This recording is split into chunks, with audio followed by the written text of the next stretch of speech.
Two. Hello, everyone. This is Pittsburgh Pat, and I'm here with Ryan Doyle of the Verdigris Table. How are you today, Ryan? So far, so good. What's up, Pat? Good. Well, we're here to talk about Dungeons and Dragons, and we recap our session from last night. And we had taken a week off, so we're back. And this is the 12th March, 2025.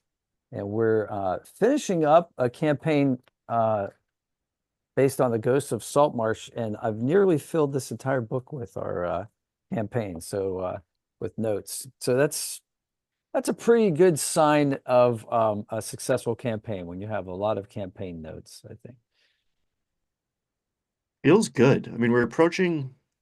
Do you have dates on those notes? I'm curious. What was the first I Salt do. Marsh session? Well, that's a good point. So I have some Dolmenwood stuff here at the beginning. Ah, Yeah. And then because what? it's actually downstairs. But yeah, I'm Yeah. curious. We're probably approaching So the a Old Abbey year. was in June of last year. Yeah, so we are. Yeah, I think we started in maybe August or September of this campaign. Feels right. Yeah.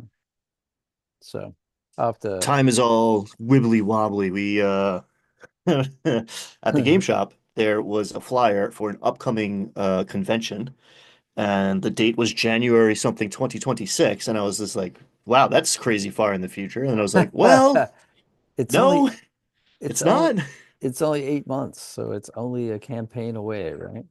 Yeah, 2026 is next Yes. year. Ooh. So late August, 27th of August of last year, we rowed out to ship and dropped anchor the Sea Ghost. We like hijacked the Sea Ghost.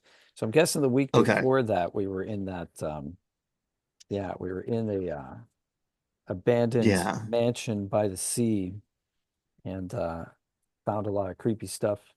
We had our characters get killed at level one by the well, or at least some of our Mm. characters, and by giant spiders.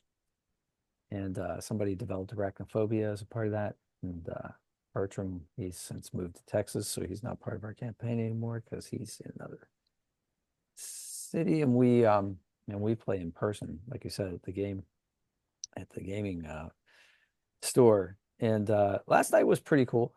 There were a lot of people in attendance. There was a big gathering of board game Mm. players and social game players. But I think, as far as I could tell, we were the only D&D players that night. So that's our Tuesday night session. So we were assaulting a mound in the ocean that was like part of an island and had risen out of the water.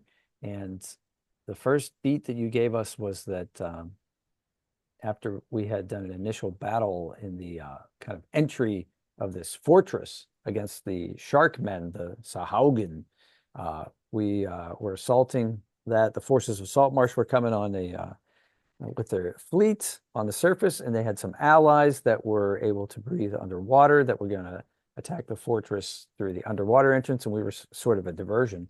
And so we breached the front door, as it were, above the water. And you told us that now the entire structure is slowly sinking back into the water, and the water level is rising. So that's always a nice dynamic, having a clock ticking against Hmm. players. Yeah, you guys are like very much outfitted for underwater adventuring combat because it's thematic to the campaign. So that did undercut the tension a little bit. But it's cool to just like to have the environment changing, to have some sort of like measure of time passing, because it all does get very abstract. Okay, so this is 6 seconds of game time took 45 minutes of real life, and I'm very confused about what means anything anymore. So it is time is an important part of like any sort of narrative structure or game like battle tension there. So yeah, any method you can use to like reinsert it is useful. However much the players might thwart it. Yeah, so we give DM tips on this section here, and we talk about, and players are more than welcome to watch too, so that eventually players become DMs. And the just the having that atmosphere, having that environmental change, as you say, that caused us to have to question our tactics. In fact, at one point, I play a rogue. We're level 9. I play a level 9 rogue, and I'm pretty good at getting sneak attack because I can hide now almost at will and pop up and shoot a short bow. But if the room fills with water, does the bow work underwater, right? So like the tension on the cord is going to be less, the distance that it travels, that sort of thing. So we had to make a determination on that. At one point, I asked you as the DM, can I even fire at range? And you decided that since the short bow that I'm using has magical properties, it's a +1 short bow, that we did it that way. Now I did like poke my head out of the water as long as like my targets were above water. I could like kind of like poke out of the water, snipe like that, have it go through the air. But once we're fully submerged, you know, that may be something that you pull on your players if they're used to using ranged weapons. Then maybe that's something you do to make them change tactics. Yes, it used to be in 2014, underwater combat was more punishing and a little more complex. They simplified it, which in general I'm a fan of on principle. Um, but yeah, now like piercing works regularly, but you can't go like the max range is reduced. Mm, It used to be that like you needed a crossbow or a trident there, or I think javelin. There were like a few things that worked kind of underwater. hmm. Now piercing works. They've cleaned it up and made it a little less onerous Restrictive. on Yeah. players. But the magical weapon thing is an interesting question. My gut is like an arrow's still an arrow, but it Mm, counts as a magical attack in other circumstances where it's a lycanthrope, it's an incorporeal being, it has resistance to non-magical attacks. A +1 bow makes that arrow a magical attack. mm. Does that change how it interacts with water? D&D is not physics as much as that's what I default to, so I don't know. So we were running a war. There were a ton of pieces on the mat. So yesterday, more often than like usual, I was just like, this is what we're doing right now. Like oftentimes, especially in this like learning the new system, I will I find value in taking the extra minute or two to like look up the answer. We know it. We know it now. We all know it. We know it better. We know it from here on out. But yesterday, there's times where it's just like, all right, we got to keep this moving because we only got 3 hours and there's a lot of moving pieces right now. Yeah, there were a lot of figurines on the table, and we weren't using a hex mat. We were just using like the gaming table that surface and trying to use as much of it as possible. So that was a lot of fun. But yeah, but there's room for us to like have our books ready and have them open to pages and like don't just start class, but like looking up things. I mean, that's how I learn, right? So I learn by reading. If I'm even way back in college, if I'm listening to a lecture, a lot of times it just like goes right in and out. But if I'm reading the material, especially if I'm combining those two things at the same time, then I tend to retain it. And if I write it down, then I retain it even more, hence like, the notebook. So whatever system any player wants to do it with, it's a game. So ultimately you want to like have fun doing it, right? And if you're gonna do everything electronically, make notes on your phone. I know people that bring laptops to sessions and they write their campaign notes there. But for me, there's some connection with like pen and paper that like just allows my brain, it slows it down enough, or there's a process, there's a physical connection that like allows my brain to assimilate and then I can retain knowledge better. I'm not perfect with it, but I can retain it better. And then I have a physical record and I have a trophy to put on my Hmm. bookcase too, So at the end I can say, oh yeah, that's from 2024, 25, Yeah, That's it's funny. I am the same way. Like I take notes to remember things, and I'm much more likely to remember it, even if I don't go and look it up. The act of physically writing ink on a page helps me retain stuff much better. And that's a very interesting perspective that a lot of people don't necessarily realize in general in life, but especially like I had this whole conversation with Brad from Dire Den about how like a dungeon master is an educator in a lot of ways. There's a lot of overlap between like teacher and DM. And people learn in different ways, and odds are you have 4 to 5 to 6 to 7 people at your table. You have different learning styles in play. So even like beyond figuring out what works for you, if you're running a table, some people are going to hear it and it's going to click. Some people are going to read it and it's going to click. Some people are going to write it and it's going to click. Some people are going to actively do it and it's going to click. So the more you can hit all of those things, especially at once, right? Some people are going to need repetition, or some people need multiple versions of that.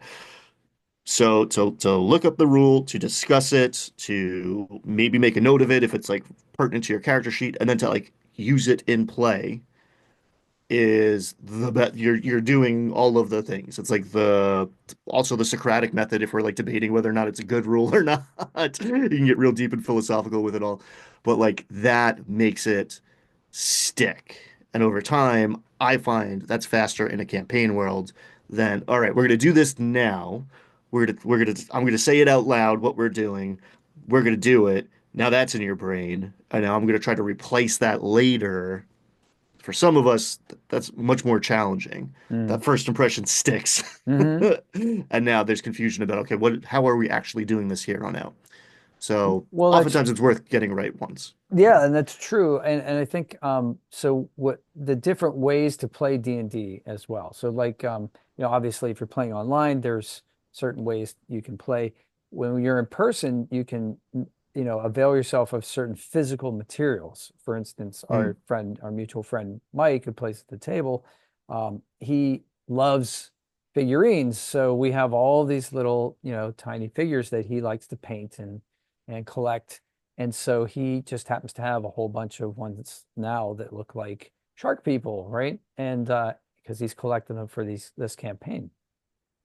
But at one point, you summoned the maw of I can't remember. It starts with a K. Sokoha? Yeah, this like Sokoha. That's two-headed right. shark. Yeah, Skolah or something like that. And yeah, and it's a two-headed shark. So we obviously he just didn't have a two-headed shark like just laying around. So we used something else to substitute it with.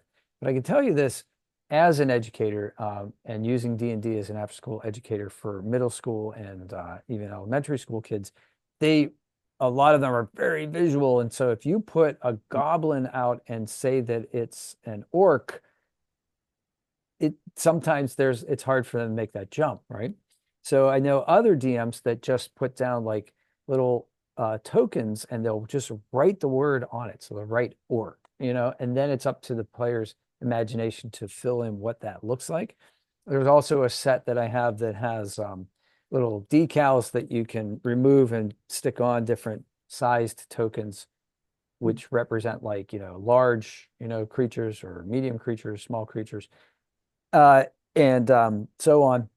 And then you can, put those on there. So a giant spider or something like that, or a vampire, and it has a little representation of that, a graphic representation of that. But you're not going to have everything all the time, uh, you know, but it's so the way we play with the figurines is interesting because then you can use other visual cues as well. So you can see where your allies are, and you can do line of sight kind of things, and you can say, okay, you're shooting through a space, so there's a -2 on this check, your attack roll. But also, what came up, we have a bard in our party. So one of the great things about bards is that they can buff other party members, and they can give bardic inspiration. So there's a player that I play with on Adventure League nights, and she actually has like a set of tokens that are just little, like they look like like round coins, and she'll pass them out when she gives out Bardic Inspiration, and that's really cool. But still, people forget that they have Bardic Inspiration. They just do, and so it doesn't get used. So what I did last night is I just actually took a D8, which is what I would roll, and put it like right by my character on the playmat.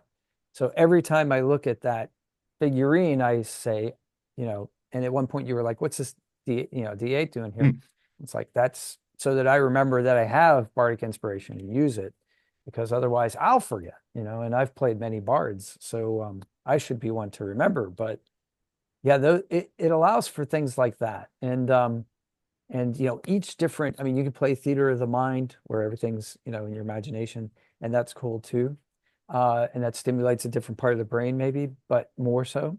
But yeah, there are advantages to each different way. And bardic inspiration, we found out lasts an hour, so we looked that up again. So that's something that's good for players to know. Um, Also, the neat thing about bardic inspiration, and I don't know if this was true in 2024 or 2014, but in 2024, you can fail the roll and then you choose to use your bardic inspiration. So if you know that the creatures hit, AC is 15 and you roll 13, then you can say, nope, I'm going to use the bardic inspiration and try to get a higher number. So Yes. In 2014, in baseline 5e, it was between the roll and the dungeon master declaring success or failure is when you had to decide. Depending on the dungeon master, depending on that moment in time, that gap might be instantaneous. Like as a dungeon master, I'm incentivized, especially in 5e, to speed things up in combat. It drags. I'm firing on all cylinders, trying to push. sure. So I definitely didn't play that way because I quickly learned it wasn't worth actively creating a pause. You need to, as the dungeon master, you needed to make a space for the player with bardic inspiration to decide what they were going to do. Like sometimes I'm watching your dice half the time. Like I'll do the math and tell you if it's a hit or a miss before you say anything, which the old way was kind of not fair. Now I like it. I don't love it, but I like it. Oh, it's a miss. Oh, I have bardic inspiration. I'm gonna roll a d8. It's a little more metagamey. Okay, fine. I think it's virtuous metagaming. I don't think it's all bad. Um, and it makes the bard feel more useful. Hmm. Anything to get the support caster to feel the impact of all of their actions, because so often it's it's a little more passive. There's a bunch of stuff that's not happening on their turn, so they don't feel it. So making those choices that are kind of a sacrifice for your character doing the cool thing, you're helping another character do a cool thing. As much support as we can put on the support caster, seeing the impact of what they do is good. Yeah, at one point, Doug, the bard, he actually, rejoiced. He actually was like, "Yay, it worked!" So, Yeah. when Patrick the Paladin, was able to use it and in a critical moment, and so yeah, I agree. Clerics, bards, those kinds of support roles often don't get as much glory as they deserve, and so anything we can do to help them, I totally agree.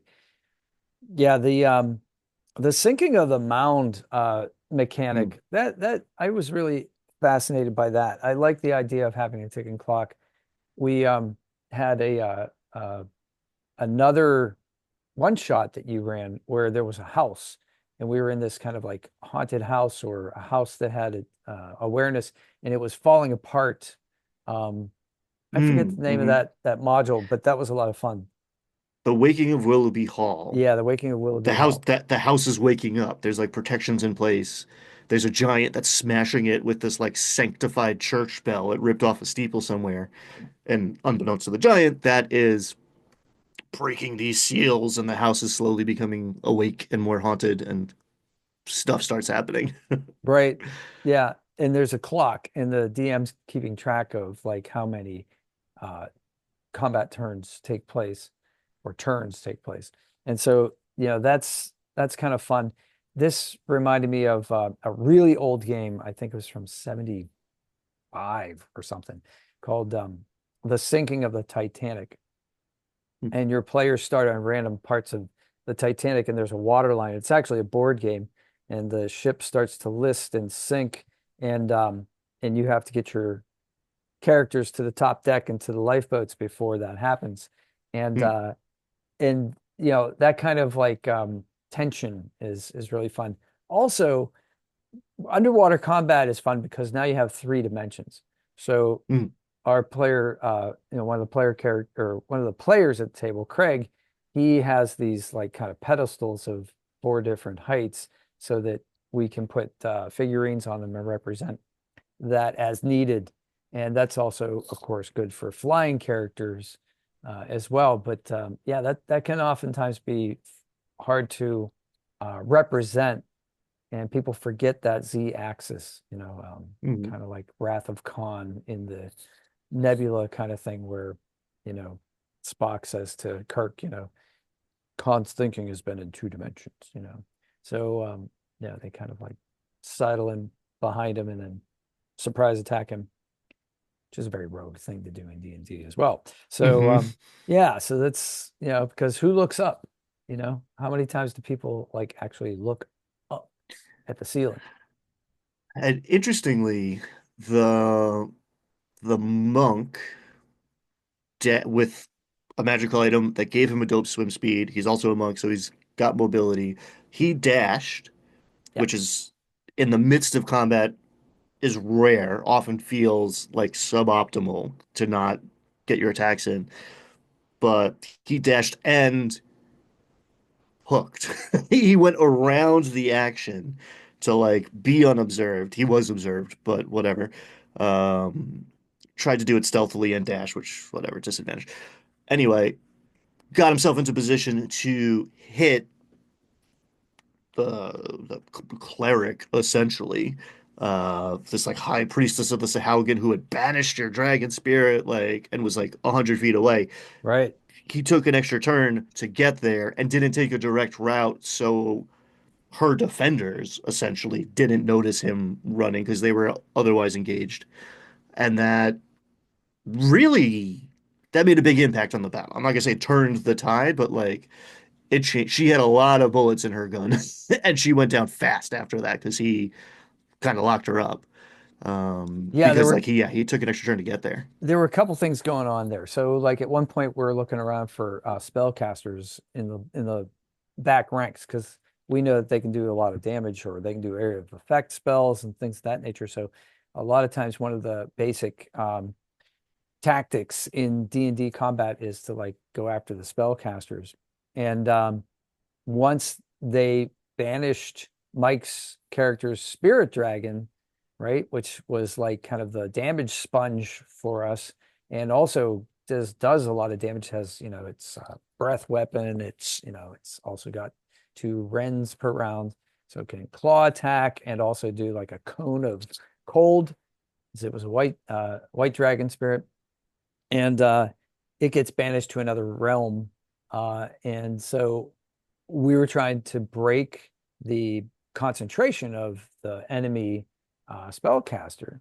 So a really powerful way to do that is to use magic missile, which hits every time. Doesn't do a lot of damage, right? You're just doing like 1d4 plus one at level one for a first level spell slot. But if you hit that target with three projectiles, three darts, then they have to do three Constitution saving throws. That didn't work. She saved on all Hmm. three when Mm-hmm. when my character did that. But that was the entire reason that I took Magic Missile, was using that to disrupt an enemy spellcaster's concentration. So that's a tactic that I like to throw out there for relatively new players. They may or may not see that as possibly a valuable choice for a arcane trickster, or for somebody that needs something in their bag of tricks to help to foil like an enemy spellcaster.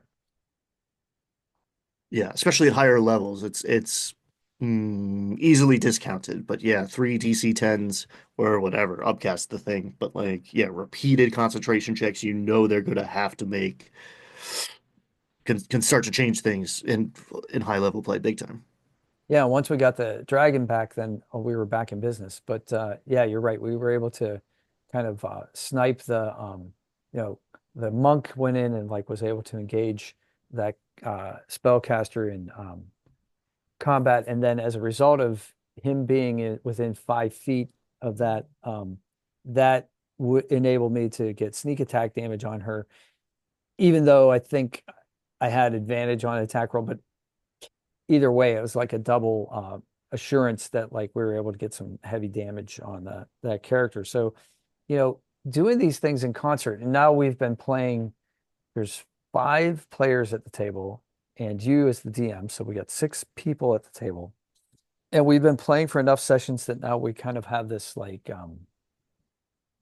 we kind of have this system where the paladin casts Shield of Faith on himself, runs in and gets close, and then the rest of us are able to decide whether or not we want to get into melee combat or get into or snipe from afar.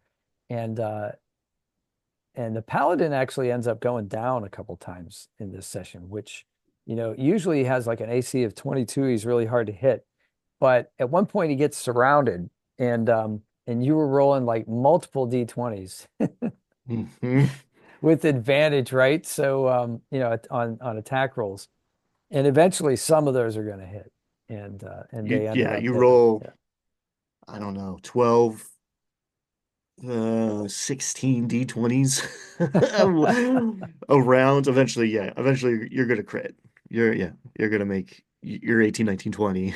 And like, yeah, there was a point where I crit twice, and it was a big swing from like, yeah, I'm not even bloodied to like, well, actually, it's kind of a death spiral with those guys because it's like you are bloodied, they have advantage, and now they're rolling twice as much, double the odds for a crit. He actually got 2 crits that one round, and like that went from, okay, we're gonna easily win this thing, to like, oh, we're in trouble. So for newer players, tell them what bloodied means.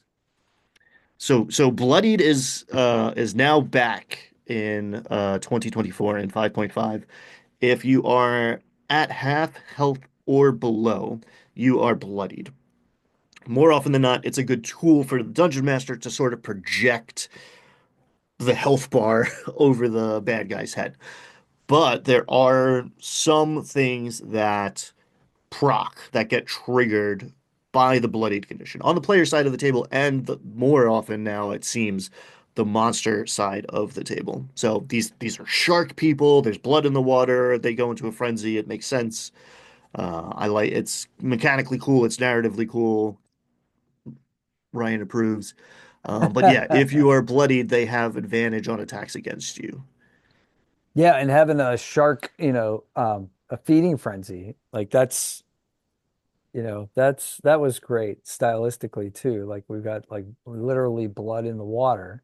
And yeah, but we've got a paladin who has to make death saving throws. We've got a druid who's able to do uh, spare the dying, I think.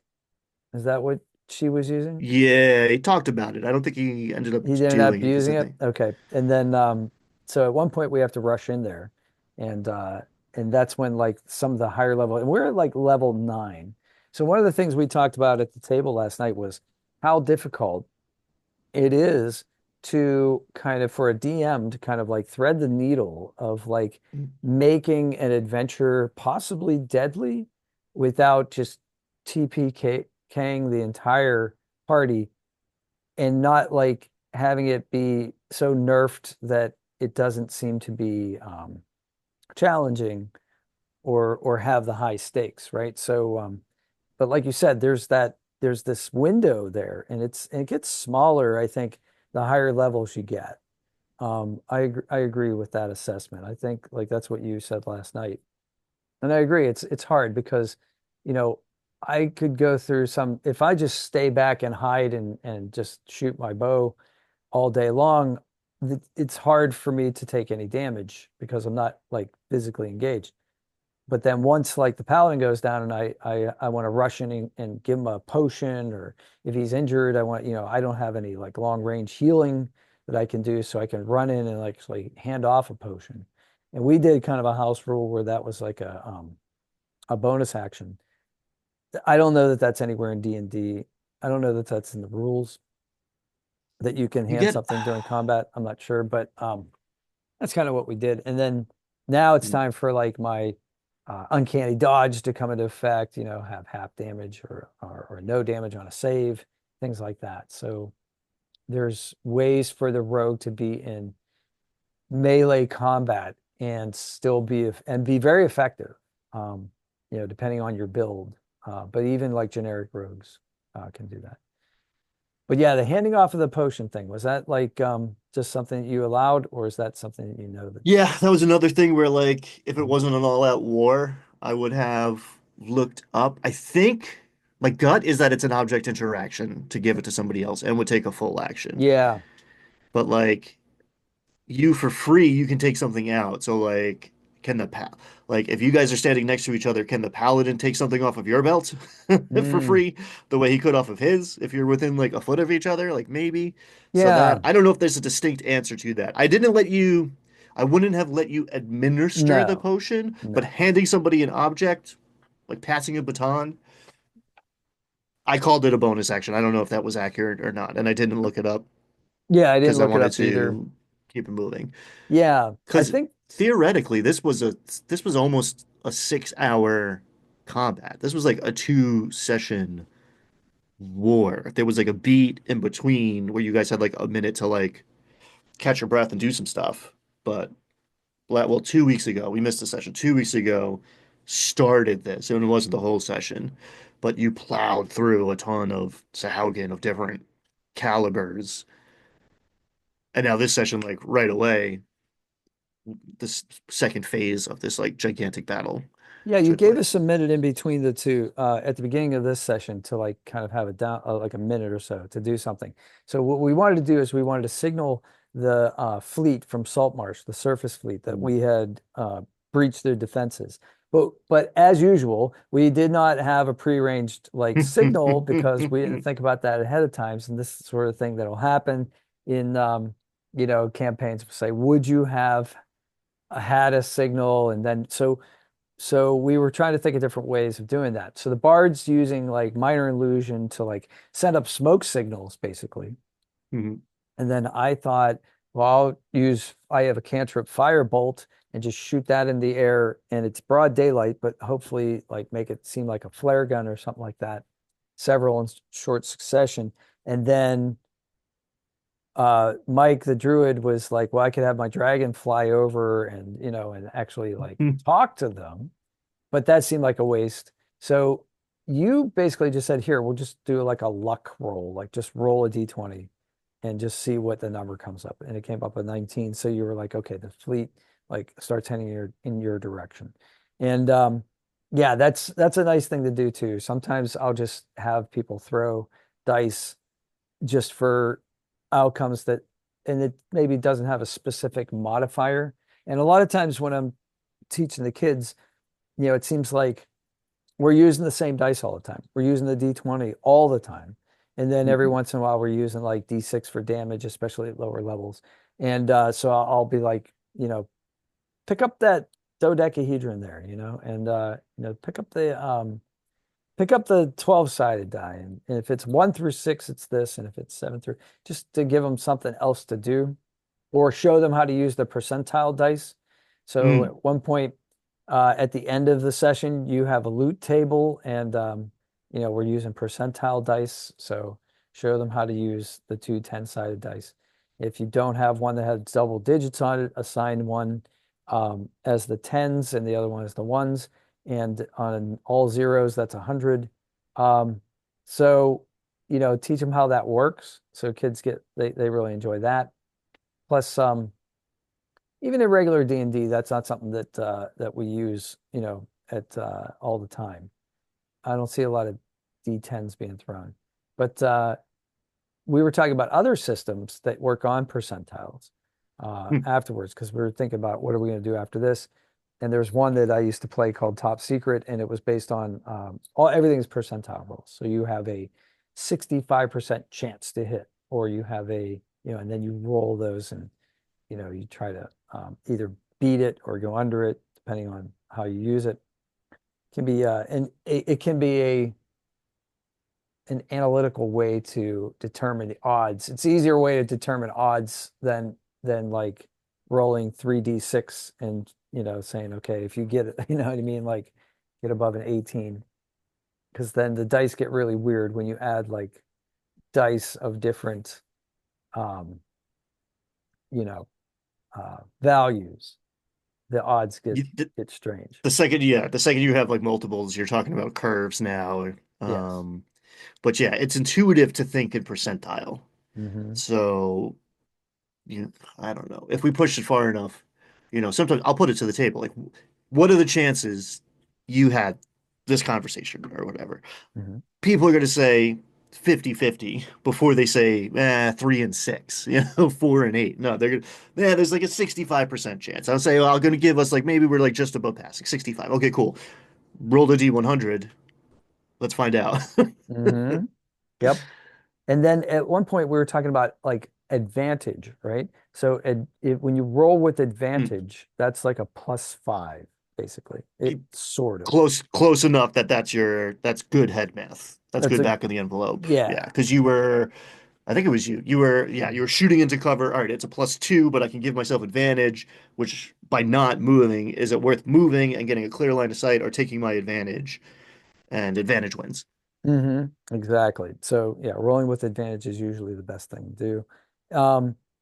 Another thing that I thought about, we at one point the Bard cast, he had a group of uh, enemies that he was confronting, and he cast Thunderwave, and we were Hmm. kind of excited about that. Mike and I kind of looked at each other and we're like, "Ooh, I wonder what that's like underwater." Like Mm-hmm. is that Mm-hmm. like throwing dynamite into a pond and then all of a sudden all the fish like rise to the surface, right? So like, is there a concussive wave, or how does that work?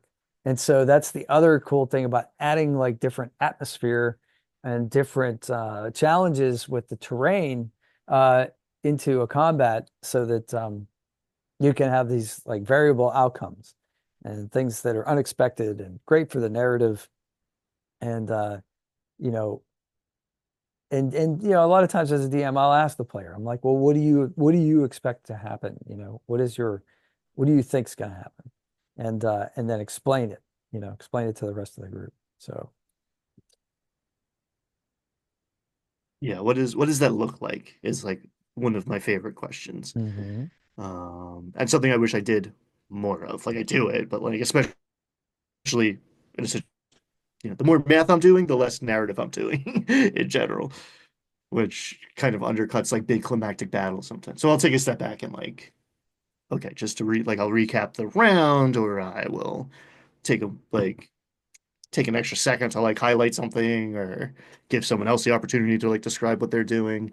Because it's very easy to just feel the tension of like, oh, okay, this guy's got 96 hit points left, and this guy's got 12, and this guy's got Right, it's right. different sides of your brain operating. So it's good to refocus sometimes Yeah. or delegate to give it to the players to get the descriptive part down. Well, as a writer, sometimes it's fun to also like do a summation and retie everything together so that it does fit into the narrative and it makes a lot of sense. So maybe like the debris of a previous attack affects the demise of this character, or trips over a corpse, or something of that nature, or a weapon is floating free and becomes part of becomes an obstacle, or dangerous piece of terrain. Uh, the Speaking of climactic battle, so this in this scenario, you had victory conditions, which is Hmm. also something that's interesting. It doesn't come up all the time in D&D, but I thought it might be interesting to discuss here. Is when you have a Titanic 2 session battle, you want to have a payoff. The payoff, there's the obvious payoff. Did everyone survive? Right. So that's like a good payoff. But then having good loot, and having, like you said, having conditions of victory. So like when you play war games, and D&D was way back in the 70s based off of war games. Um, there are a lot of times in war games there are victory conditions. So you have like a victory, but you might have a marginal victory, or you might have Pyrrhic victory, or you might have like a total victory. So, we were able to achieve, I guess, that level of total victory. But like, maybe talk about that and see, like, say, like, what was in the book and what did you use, and did you modify that from what was written in the text? Some, Mhm. some. I it's fine. I like announced this at the end. I didn't balance the encounter as far as like CR, deadliness. You guys are technically over leveled. You have a fair amount of magic items. I think you're actually probably on par because you haven't bought many recently. Mhm. You haven't been shopping in a while. But yeah, encounter balance is already out the window. So I did the math about the victory points. Usually I'm just vibes and narrative. Like who's here? You guys know you can run away. You guys know I'm not pulling punches. I'm rolling in the open. So it's Yeah, like it's on the players that's right. to be tactical and strategic, whatever in attacking and retreating. And there is like an endless supply of Sahaugen in this fortress. So I shaped it so that you had a variety of enemies, which keeps it interesting for everybody, including me. And if you defeated all of them, you would have crossed the boundary into, I think it is total victory in the book. So that is built into the adventure because this is an older adventure. I think this part's from the 90s, Hmm. but this is the third part of the original Ghosts of Salt Marsh triptych. It's the Haunted Mansion, which gets you to the Lizard Folk, which were displaced by these Sahaugen. So yeah, it gets back to the roots of like this is wargaming. I have most of the action happening off screen as far as the NPC battles.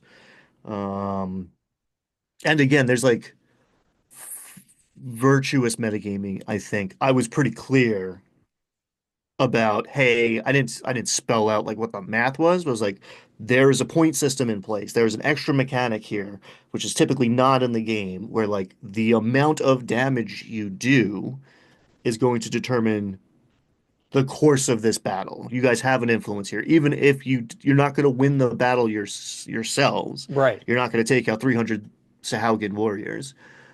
Maybe you could have, but whatever.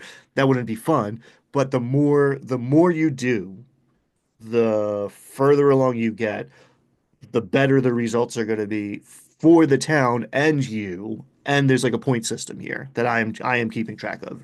So you guys knowing that, I think, added to the game.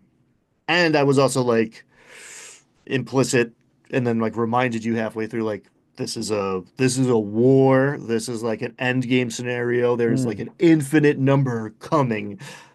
You're in survival mode. They're gonna keep fighting until you pull out, basically. Um, and that, as we were saying before, is like a high wire act. It very quickly becomes, oh, we're totally fine to like, oh, our AC 22 Paladin dropped. Now those 12 attacks he was absorbing are being distributed among the squishy people. Uh-oh, we're in a death spiral very quickly. Right. So you guys, and it also, okay, the night's almost over. I'm not going to send in another wave. You've checked all the boxes. You guys like were just over the bar when the last guy was dropped. It's like, okay, this is victory. We don't have to play this out further. It's two sessions of all combat Hmm. done well Hmm. can be interesting. Hmm. At least the way I like to play, and most of us, like 3, 4 sessions of just like 12 hours of fighting. The shine goes off of it. There's other parts of the game we want to explore too.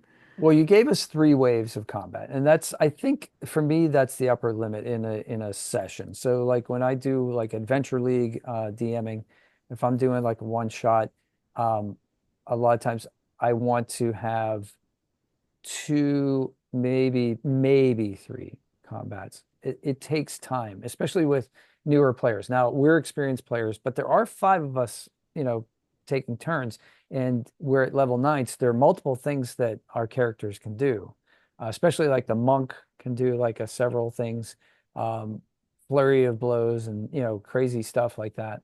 Um, fighters, we don't have a straight fighter, but fighters at that level they have multiple attacks, second wind, that kind of stuff. So Mhm. it can get like pretty hard to get through like one character's round in a speedy length of time. But I think that's a tip that I like to give to newer DMs is like, you know, give players combat, but also give them a way to avoid combat too, if you need to. If especially if you're on the clock and you're not playing in your living room at home and you have unlimited time, you know, if you're stuck with like 2.5, 3 hours, figure like, you know, one, two, maybe three combats. That's stretching it. But yeah, I mean, for an all combat session, that was a very exciting, I thought. And it was done in such a way that, like you said, there's infinite. Yeah, what I was thinking of, say at the start of this session, you mentioned drums in the dark, right? So that Mm-hmm. evokes the Lord of the Rings, right? So that evokes the is that in Two Towers? Is that in the second one? It's Moria. I think Yeah, it's Mines of Moria is at the end of the first one. I I don't remember I off the top. forget. Yeah, I think the it's the end of boundaries the blend in first my one. mind. So yeah, you're in the Mines of Moria, and you know you have to fight the cave troll and some goblins in the or some I'm sorry, orcs, right?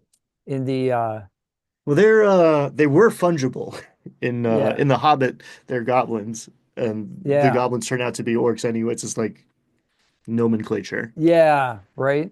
So so yeah, so you have that combat, but then the party runs, right? Because they do Yeah. start to get overwhelmed. So there's no like there's nothing wrong with running. And then Gandalf has his like, you know, boss fight um with the Balrog. So in order to allow for his party to escape. So he has his heroic death scene. And yeah, that's totally legit. So you know, it's that was a lot of fun. But also I was thinking also of like historical battles and like when people recount battles, um, like Thucydides or something like that. You're talking about ancient Greek battles. You're not going to fight the entire Persian army until every last soldier dies, right? But Mhm. you might be involved in the action of the Spartan 300 at the Pass of Thermopylae and play an important role in the rest of the, you know, action. And then afterwards, you can go back and tell tales and find out about what happened and what happened as a result of your actions too. And I think that's a lot of fun.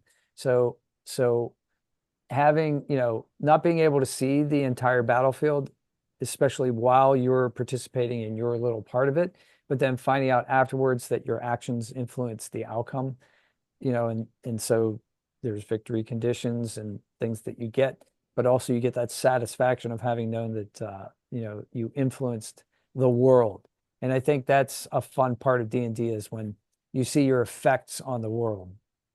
There's a video game called Fallout New Vegas, where part of the fun of the replayability of it is that if you take different missions and different paths and ally yourself with different factions, at the end there's a recap, there's a summary, and that can be played in hundreds of different ways. The result can be changed.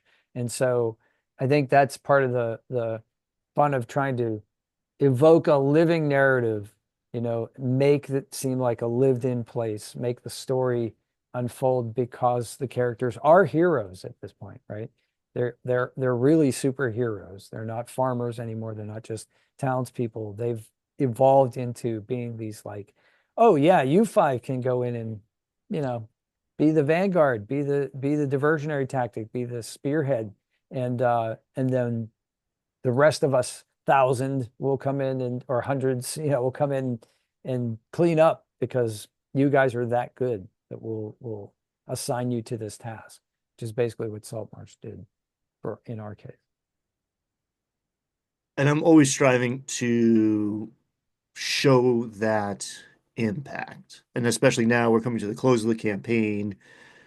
Somebody asked, the other Pat asked if like, is the book over? It's like, no, there's one more chapter.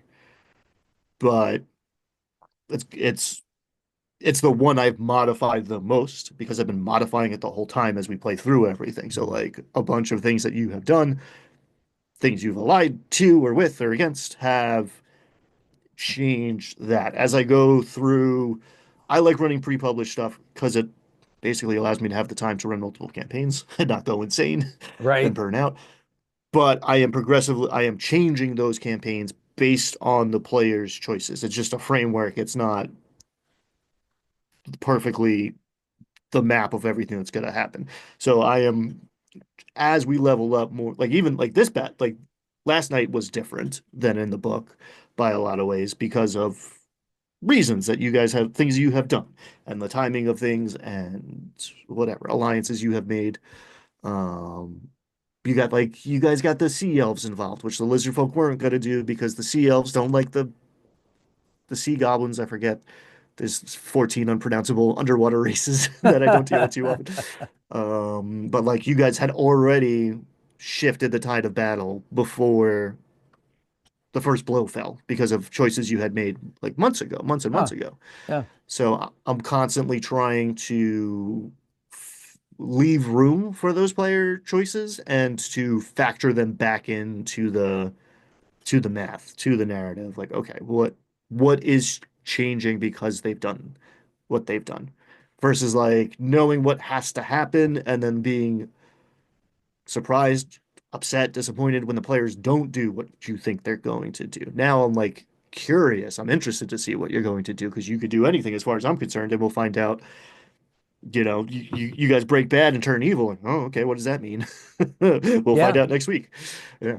Yeah. And that's, I think, a good way to, well, it's a good, bad way. It's a way to set oneself up for failure if you're a DM by trying to stick to a specific narrative. Now, maybe you have waypoints that that will, you've studied like, okay, these things are going to happen in some way, but to get between those waypoints, then have some variability for the players to exert their particular influence on it. And then if you're creative enough to change those waypoints a little bit so that it affect, so that it's colored by the effects of the players along the way. I mean, if they destroy, Helm's Deep, then Helm's Deep is gone, right? So you can't, if you ever go back to Helm's Deep, there's a smoking ruin. Or there's an abandoned fortress there, or it's occupied, or whatever you decide you want to do there. I think that's one of the hardest things for DMs. I think is flexibility. But like we're playing along with the characters, right? So like change the narrative. I like the fact that you mentioned that something that we did early in the campaign, which did not involve combat, is rewarded later. So that's important to know to do, I think, as well, is to add, I mean, unless you just want to like roll dice and optimize characters and play it like a board game, which is totally fine. You can play D&D that way. There's nothing wrong with playing D&D, which is just like combat encounters. But if you want to like use the other two legs of it, you want to use exploration and diplomacy, social encounters, then it's fun to reward. I find it fun to reward my players when they do that, and to put obstacles in their way when they don't. So if they do Mm. have an awkward social encounter with an NPC who happens to be important, maybe they've got a rival now. Maybe they've got somebody that's actively working against the interests of their party, or they have rival objectives, and so they're doing their thing, and it makes it more difficult for the players to achieve their thing because of actions they have taken. So yeah, I love it. Throw the whole thing in the mix and shake it up. Mhm. All right, so you gave us some pretty cool loot. So Iron Bands of, how's it? Bolaro. Iron Yeah, Bands. Yeah. there were some new stuff. So I took out the DMG, had you Mhm. roll like again going back to the D100s. Mhm. We had some spicy results. We're at higher levels. I'm taking the guardrails off. Yeah, so the The Iron Bands of Bolaro, I did not, or Bolaro, I did not, I was not familiar with. I don't know if that's new or just one I haven't seen, but it's like animated manacles, essentially. Yeah, right. Or like bolos, like you like lasso Mm, somebody, maybe something like that, magically, so that you can restrain them. Cloak of displacement, which you were like, mm. ah. I think you Yeah, actually said, I hate you. Mhm. yeah. Two wands of wonder and a spell scroll for a level 5 spell, wizard spell, which I have yet to pick. So I have to go over my wizard spell list. That'll be fun too. So oftentimes I will pre-roll these because you do get results where it's like a fourth or fifth level spell scroll. It's like, oh man, that's a lot of Yeah, options there. what chaos can that But whatever, yeah.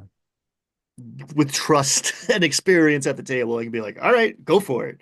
I had you roll for like, is it fourth or fifth? I was like, all right, you get a fifth level wizard spell. Like, make it count. It's gonna be Yeah. crazy when that comes out. Um, but yeah, maybe like that's not if I was running your, middle schoolers, maybe I would have selected the spell. Yeah, that's a fun thing to do actually, is to give them like a cantrip and see how creative they can get with it. So, Mm, like using fireball as a flare gun or to light a torch or whatever it happens to be. Um, yeah, or set off traps, like trigger traps, things of that nature. That's always a fun thing to do too. Just give them light and see what they can do with light. Because there's a lot of things like we said in the previous session, I think like if any one of us were able to manifest even one of those cantrips, we we you could like make a living off of it, like you could transform your world. give So me give me mending, yeah. and I will like the most discounted cantrip, I would say, right? Like, give Mhm. me that in the real world, and like, woof, I'm opening up a antique business and Yeah. printing money, like Yeah. whatever. Yeah. There's a just in my day-to-day life, Create it would be, food, right? And just become a caterer. yeah, yeah. All right. Well, this has been a great session, and we're near the conclusion. So I hope everybody out there enjoyed our recap of our um, Ghosts of Salt Marsh playthrough, and yeah, and learn a couple things along the way. So if you have any questions, put them in the comments below. Visit Ryan's channel at the Verdigris table, and thanks for subscribing to mine. And everybody have a good one out there. Thanks, everybody. Peace.